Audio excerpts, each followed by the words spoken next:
প্রায় ৫৩ বছর হয়ে গেল আমরা স্বাধীন হয়েছি। ৭১ সালের যুদ্ধে বিজয় হয়েছি। আগামী পরশুদিন আমাদের ১৬ই ডিসেম্বর বিজয় দিবস।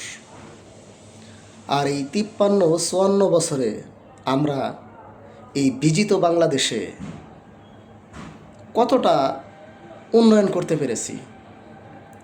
প্রকাশ্য দিবালোকে রাজধানীতে একটি ছেলেকে রিকশার ভিতরে বাইকে এসে গুলি করে একদম রিল্যাক্সে সে পালিয়ে গেল। তাকে আর গ্রেফতার করা গেল না। অনেকেই বলতেছে বর্ডার ক্রস করে ইন্ডিয়া চলে গিয়েছে। তাইলে এ দেশের স্বাধীনতা, সার্বভৌমত্ব ও ব্যক্তিক নিরাপত্তা কতটুকু নিজেরাই উপলব্ধি করুন।